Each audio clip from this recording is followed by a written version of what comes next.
Hi പ്രിയമുള്ള സുഹൃത്തുക്കളെ, വിദ്യാഭ്യാസത്തിന് ഒരു കാലത്ത് നഖശിഖാന്തം എതിര് നിന്നിരുന്ന ഒരു പാർട്ടിയാണ് മുസ്ലിം ലീഗ്. ഈ മുസ്ലിം ലീഗ് എങ്ങനെയാണ് ഇന്ന് വിദ്യാഭ്യാസത്തിന് വേണ്ടി, പ്രത്യേകിച്ച് മുസ്ലിം പെൺകുട്ടികൾക്ക് +1 സീറ്റിന്റെ അപര്യാപ്തതയെ തുടർന്ന് അവർക്ക് ഒരു സംസ്ഥാനം തന്നെ വേണം എന്ന ആവശ്യത്തിലേക്ക് അവരെ കൊണ്ടുവന്ന ഘടകം എന്താണ്? ചിലപ്പോ ചില രാഷ്ട്രീയ താല്പര്യമുള്ള ആളുകളെ സംബന്ധിച്ചിടത്തോളം അവർക്ക് മുസ്ലിം ലീഗ് ഒരു മതേതര പാർട്ടി ആയിരിക്കും. അങ്ങനെ എനിക്ക് വോട്ട് ചെയ്താൽ നേരിട്ട് സ്വർഗത്തിൽ പ്രവേശിക്കുമെന്നൊക്കെ ഒരുപാട് മതപുരോഹിതർ ഇവിടെ വന്ന് പ്രസംഗിച്ചിട്ടുണ്ട്, നമ്മൾ കേട്ടിട്ടുണ്ട്. പിന്നെ ഈ ഇടതു വലതു രാഷ്ട്രീയ കക്ഷികൾ എന്തുകൊണ്ടാണ് ഈ മുസ്ലിം ലീഗിന്റെ സ്ത്രീകളെ സംബന്ധിക്കുന്ന ഇത്തരം നവോത്ഥാനങ്ങൾ, സ്ത്രീ വിദ്യാഭ്യാസത്തിന് ഞങ്ങൾ തീരുമാനിക്കും ചില അതിരുകൾ എന്നൊക്കെ പറയുന്ന പ്രസ്താവനകൾ എന്തുകൊണ്ടാണ് തൊണ്ട തൊടാതെ വിഴുങ്ങുന്നതെന്നും എന്തുകൊണ്ടാണ് അവർക്കതിനെ എതിർക്കാൻ സാധിക്കാത്തതെന്നും സമൂഹം ചിന്തിക്കുന്ന ഒരു കാലഘട്ടം വരും. ഇപ്പൊ വന്നിട്ടില്ലെങ്കിലും സാരമില്ല. ഇന്ന് നവോത്ഥാനത്തിന്റെ പര്യായമായി അറിയപ്പെടുന്ന ഈ മുസ്ലിം ലീഗിന് ഇതിനു മുമ്പ് വേറെ ചില നവോത്ഥാനത്തിന്റെ പടികളൊക്കെ ഉണ്ടായിരുന്നു. അതിനെ തടയിട്ട്, പ്രതിരോധിച്ച്, പ്രതികരിച്ച് ഓവർകം ചെയ്തിട്ടാണ് ഇന്ന് മുസ്ലിം സ്ത്രീകളും പെൺകുട്ടികളും ഒക്കെ വിദ്യാസമ്പന്നരായതും പൊതുമേഖലകളിൽ പ്രവർത്തിക്കുന്ന രൂപത്തിലേക്കൊക്കെ എത്തിയതും. ആണിനെയും പെണ്ണിനെയും ഒരുമിച്ചിരുത്തി പഠിപ്പിക്കരുത് എന്നും ഇംഗ്ലീഷ് നരകത്തിന്റെ ഭാഷയാണെന്നും കാഫിറിന്റെ ഭാഷയാണെന്നും അങ്ങനെ അന്യഭാഷകൾ പഠിപ്പിക്കുന്ന ഒരു രീതി നമുക്ക് വേണ്ട, കമ്പ്യൂട്ടർ പരിജ്ഞാനം നമുക്ക് വേണ്ട, വിദേശ രാജ്യങ്ങളിൽ പോയിട്ടുള്ള പഠനം നമുക്ക് വേണ്ട, ശവം കുത്തിക്കീറി പഠിക്കുന്ന ഡോക്ടർ പഠനം നമുക്ക് വേണ്ട, ഇങ്ങനെ എല്ലാ തരത്തിലുള്ള നവോത്ഥാനങ്ങളെയും പുരോഗതിയോടും മുഖം തിരിച്ചു നിന്നിരുന്ന ഈ മുസ്ലിം ലീഗ് എന്ന പാർട്ടി ഇന്ന് നവോത്ഥാനത്തിന്റെ അടയാളമായി ചില ആളുകൾക്ക് കാണപ്പെടുന്നു. എന്തുകൊണ്ടാണെന്ന് നമുക്കറിയാം. ഇന്ന് ഒരുമിച്ചിരുത്തി പഠിപ്പിക്കരുതെന്ന് പറയാൻ പറ്റുമോ? തൃശ്ശൂര് മെഡിക്കൽ കോളേജ് പഠനമാണ് ഈ കാലഘട്ടത്തിൽ മറയിട്ട് പഠിപ്പിച്ചത്.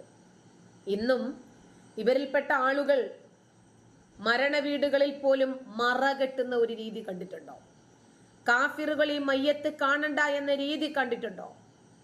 നാളെ ഇന്നവര് പറയുന്നു ഒരുമിച്ചുള്ള ഒരു വിദ്യാഭ്യാസം വേണ്ട, ആണും പെണ്ണും ഇടകലർന്നിട്ടുള്ള വിദ്യാഭ്യാസം വേണ്ട, നാളെ വിദ്യാഭ്യാസമേ വേണ്ട എന്ന രൂപത്തിലേക്ക് അവർ എത്തിച്ചേരാൻ വലിയ പ്രയാസമില്ല. കാരണം ആ നാൾ വഴിയിലൂടെ നടന്നു വന്ന ആളുകളാണവർ.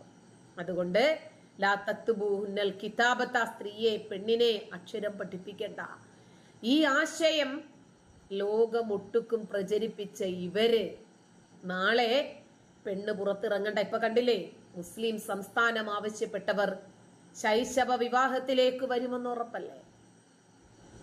ബഹുഭാര്യത്വം വേണമെന്ന് ഇപ്പോഴേ ഇവര് വാദിച്ചുകൊണ്ടിരിക്കുമല്ലേ? ഒരു ഭാര്യ പീരീഡ്സ് ആയാൽ എന്ത് ചെയ്യുമെന്നല്ലേ അതിന് കാരണമായിട്ട് എപ്പി ചോദിക്കുന്നത്. എല്ലാ കാര്യത്തിലും അവർക്ക് അവരുടേതായ രൂപത്തിൽ ഒരു ബിസിനസ് ആണ് മതം. ആ മതം കടത്തിക്കൊണ്ടുവരണം. അതിനെയും സ്ത്രീ സ്വാതന്ത്ര്യത്തിലായാലും ഫുട്ബോളിലായാലും ക്രിക്കറ്റിലായാലും വസ്ത്രധാരണത്തിലാണെങ്കിലും ഹിജാബ് വിഷയത്തിലാണെങ്കിലും ഇങ്ങേയറ്റം ഓപ്പറേഷൻ തിയേറ്ററിലായിരുന്നാൽ പോലും അവർക്കതിനെ മതവൽക്കരിക്കണം. ഫുട്ബോളിന്റെ വിഷയത്തില് സലഫി ചോദിച്ചത് കേട്ടില്ലേ? എന്താ മെസ്സിക്കൊക്കെ കന്തൂറയിട്ട് കളിച്ചാല് നിക്കറിട്ട് നമ്മുടെ നാട്ടിൽ വന്ന് ഇവരൊക്കെ കളിക്കുമ്പോ അവരുടെ തൊട നമ്മുടെ സ്ത്രീകൾ കാണുന്നില്ലേ? ഔറത്തല്ലേ? സൗദി അറേബ്യയില് ബിക്കിനി ഇട്ടും ജെട്ടിയും പ്രായും ഇട്ടും ഫാഷൻ പരേഡുകൾക്ക് വരെ തുടക്കം കുറിച്ചു കഴിഞ്ഞു. അവിടെ പബ്ബുകൾ തുറന്നു കഴിഞ്ഞു. ഇവിടെ നിന്ന് ഒരുപാട് സ്ത്രീകളെ കൊണ്ടുപോകുന്നുണ്ട്. കഴിഞ്ഞ ദിവസമാണ് എൻ്റെ ഒരു സുഹൃത്ത് എനിക്ക് അതിന്റെ കുറച്ച് ഡേറ്റാസ് തന്നത്.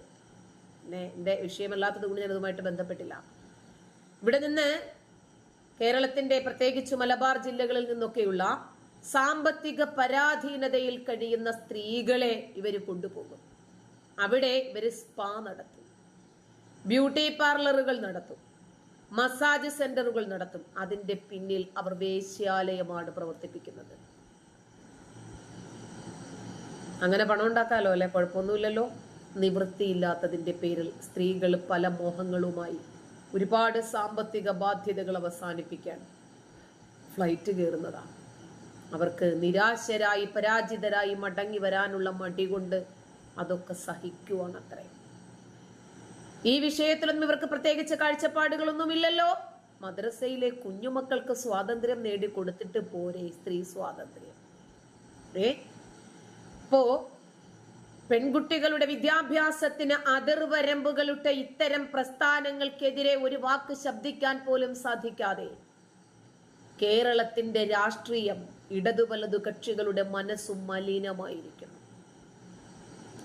ഇതിന് ഇവർക്ക് വേണ്ടുന്ന ഇത്തരം മതേതരത്വം വളർത്താൻ വേണ്ടുന്ന എല്ലാ സഹായവും വളർത്തി കൊടുത്തത് നമ്മുടെ നാട്ടിലെ ഈ മതവിഭാഗമാണ്. ഇവരെ താങ്ങി തന്നെയാണ് എല്ലാ കാലവും ഇവർ ഇടതനും വലതനും ഒക്കെ നിന്നിട്ടുള്ളത്.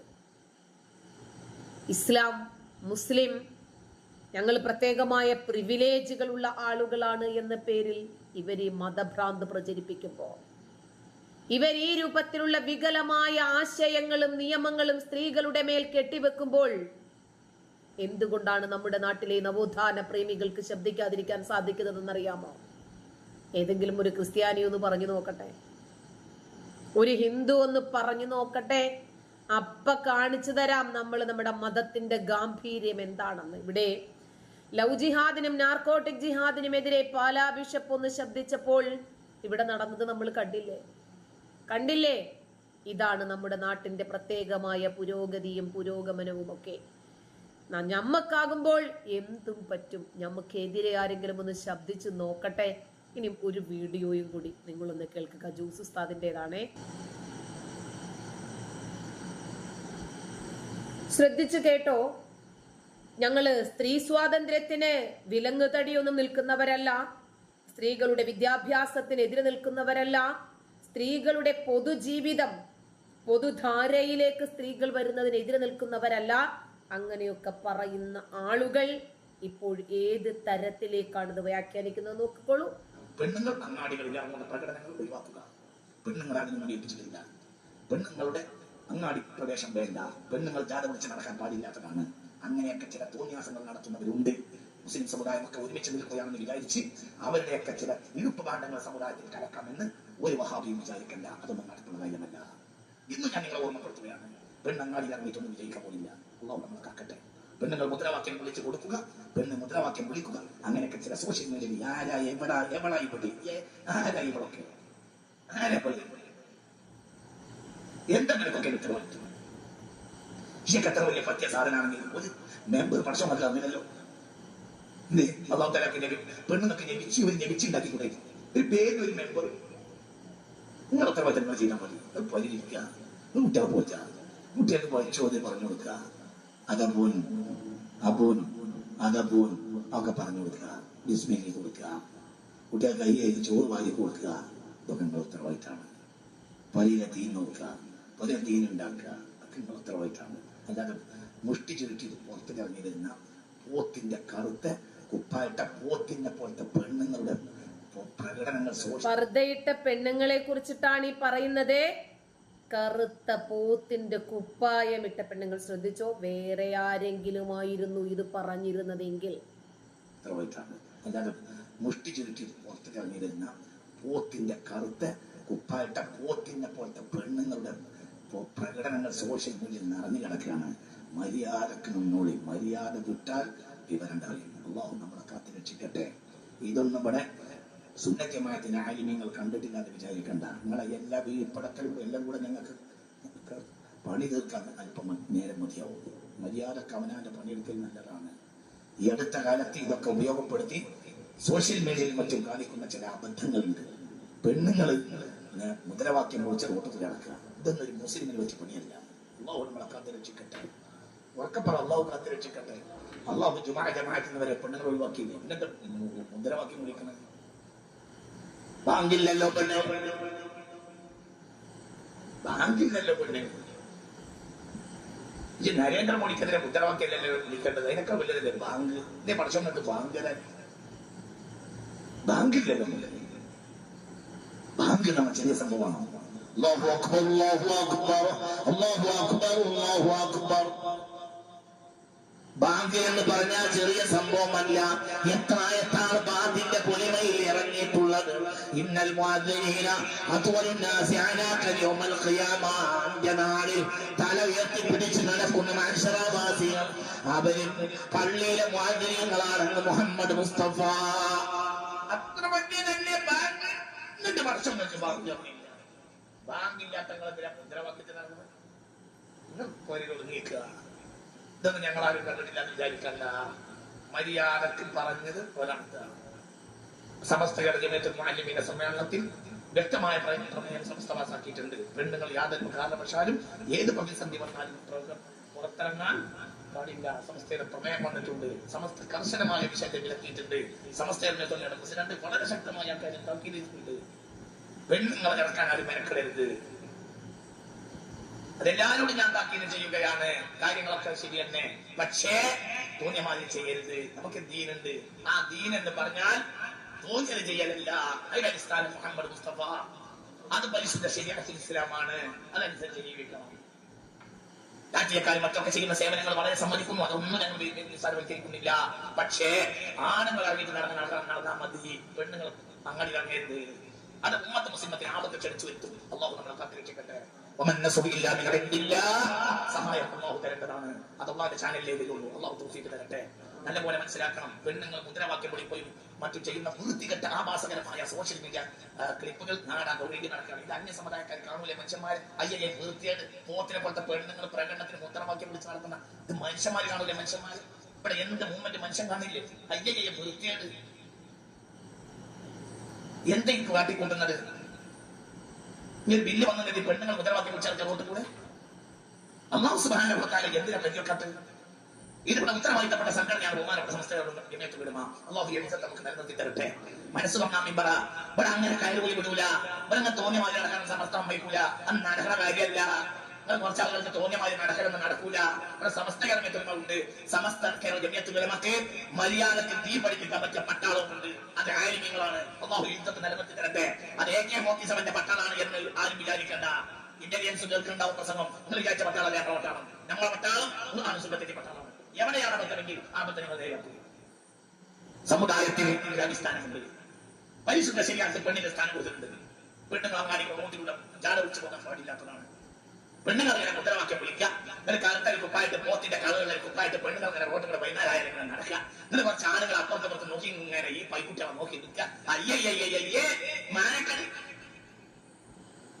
ഇതൊക്കെ സമുദായത്തിന് വലിയ മാനക്കടാണ്. മനസ്സിലാക്കണം. സമുദായത്തിന് ഒരു അടിസ്ഥാനമുണ്ട്. ആ അടിസ്ഥാനം പരിശുദ്ധ ഖുർആൻ തിരുസുന്നത്തുമാണ്. അല്ലാഹു പവിട്ട് പോയാലേ സഹായം ഉണ്ടാകും. നരേന്ദ്രമോദി എന്നല്ല,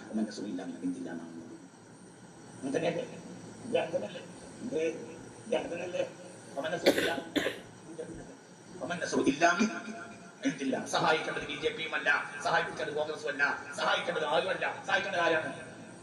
അല്ലാഹു സഹായിക്കാൻ അല്ലാഹു സഹായിച്ചാൽ 4 ഇന്ത്യൻ പ്രധാനമന്ത്രി തന്നെ പറയും അങ്ങനെ ബില്ല് കൊണ്ടുവന്നേ ഉള്ളൂ. ഞാൻ ഒഴിവാക്കി.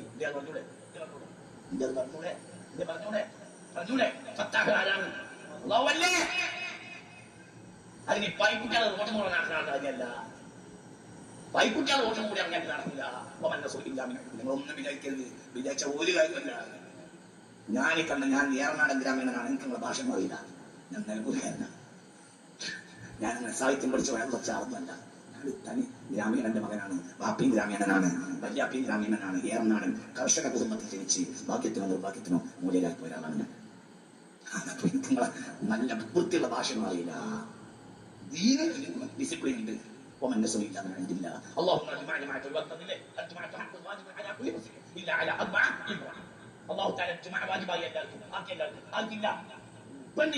എന്ന് മുഹമ്മദ് മുസ്തഫ സ്വല്ലല്ലാഹു അലൈഹി വസല്ലം. ബാങ്ക് പെണ്ണിനില്ല. ബാങ്ക് പെണ്ണിനില്ല. ആണിനെ പെണ്ണിന് ബാങ്കില്ല. അവർക്ക് ജമാഅത്ത് നിസ്കരിക്കാം. പക്ഷെ എന്ത് മാത്രം? ഇഖാമത്ത് മാത്രം. അത് ശബ്ദം താഴ്ത്തി കൊടുക്കണം. എന്തില്ല? ബാങ്കില്ല. എന്തേ? ഒച്ച വെച്ച് വിളിക്കേണ്ടതാണ്. എന്ത്? ബാങ്ക് പോലില്ലാത്ത മുദ്രാവാക്യം അയ്യേ മാനക്ക്. ഇതൊക്കെ ആരവിടെ ചെയ്യണമെന്ന് ഞങ്ങൾക്കറിയാം. ചില അവസരങ്ങൾ ദുരുപയോഗം ചെയ്തിട്ട് സമുദായത്തിലേക്ക് വിളിപ്പ് ബാന്ധം പുറത്തിറക്കാൻ മെനക്കെട്ടാൽ സമസ്തയുടെ കുട്ടികൾ നോക്കി നിൽക്കൂല. അതൊന്നും നിങ്ങൾ വിചാരിക്കണ്ട. ഞങ്ങൾക്ക് എല്ലാ സമയവും ഒരേ സമയത്ത് നടത്താൻ കഴിയും. പിന്നെ ഞങ്ങൾക്ക് അതവും മര്യാദകൾ കൊണ്ട് ഉണ്ടാതിരിക്കാണ്. ബഹുമാനപ്പെട്ട നിശാപുരങ്ങള് ഇവിടെ ഞാൻ എന്റെ സ്വലാത്ത് ചെല്ലണം എന്ന് പറഞ്ഞ ഉടനെ ഞാൻ ഈ സ്വലാത്തിനെ ഒരു മൗലവി വിമർശിച്ചു. ഞങ്ങളൊക്കെ കേട്ടിട്ടുണ്ട്. പക്ഷെ പറയേണ്ട സമയമല്ല. ഞങ്ങൾ കേൾക്കാനല്ല, പക്ഷെ മിണ്ടേണ്ട സമയമല്ല. ഞങ്ങൾക്കൊരു നേതൃത്വമുണ്ട്. ഞങ്ങൾ അങ്ങനെ ആടണ വാലല്ല, താരാടിയാല് വാലുള്ളൂ. നമ്മളെ പോലെ വാലാടുന്ന പോലെ വേണം. ഞങ്ങൾക്ക് നേതൃത്വമുണ്ട്. അത് മനസ്സിലാക്കണം. വളരെ ചിന്തിക്കണം. സമസ്ത കേരളത്തിൽ നിറഞ്ഞ ഒരു സ്ഥാനമാണല്ലോ. അള്ളാഹു നമുക്ക് നിലനിർത്തി തരട്ടെ. ഒന്നും പറയാനില്ല. കാരണം പറയാനുള്ളതെല്ലാം ഏതാണ്ടൊക്കെ അദ്ദേഹം പറഞ്ഞു കഴിഞ്ഞു. സ്ത്രീകൾക്ക് ഇത്രയ്ക്കും സ്വാതന്ത്ര്യം മതിയോ? 4 വഴിക്കും ഈ മുസ്ലിം ജമാഅത്തിന്റെ പണ്ഡിതന്മാർ കഴുത്തിൽ കയറിട്ടിട്ട് എല്ലാ ഭാഗത്തു നിന്നും വള്ളിയിട്ടിട്ട് അങ്ങോട്ടും ഇങ്ങോട്ടും വലിക്കാനുള്ള ഒരു പാലമാണ് പെണ്ണ് എന്ന് മനസ്സിലായോ? പർദ്ദയിടാൻ പറയുന്നതും ഇവര്, ഒടുവിൽ പോത്തിന്റെ കറുത്ത കുപ്പായമിട്ട് പബ്ലിക്കിൽ ഇറങ്ങരുത് എന്ന് പറയുന്നതും ഇവര്. അപ്പൊ മനസ്സിലായോ? ഇവരുടെ വനിതാ സമ്മേളനങ്ങളിലൊക്കെ താടിയും മീശയും തലപ്പാവും വെച്ച പാത്തുമായും റുക്കിയായും ഖദീജായും ആയിഷായും ഒക്കെ എന്തുകൊണ്ടാണ് നിരക്കുന്നത് എന്ന് മനസ്സിലായോ? പെണ്ണിനെ കണ്ടാൽ ഉടനെ ഇവർക്ക് എന്തോ വൈകാരികതയുണ്ടാകുവാണ്. പെണ്ണിനെ വെറും ഭോഗവസ്തുവായി മാത്രം, കൃഷിയിടമായി മാത്രം വീട്ടിനകത്ത് വെക്കാനുള്ള ഒരു വസ്തുവാണ് എന്ന് ഇവര് തന്നെ പബ്ലിക്കായിട്ട് വിളിച്ചു പറയുന്നു. വരികൾക്കിടയിലൂടെ വായിക്കുന്നതല്ല, നമ്മൾ വ്യാഖ്യാനിക്കുന്നതുമല്ല. ഇതാണ് പരമാർത്ഥം. ഇവരാണ് ഇന്ന് വിദ്യാഭ്യാസം വേണമത്രേ പെണ്ണുങ്ങൾക്ക്. അതിന് പ്രത്യേകമായിട്ടൊരു സംസ്ഥാനം വേണമത്രേ, മലദ്വാർ സംസ്ഥാനം. ശരി, നടക്കട്ടെ. നന്ദി.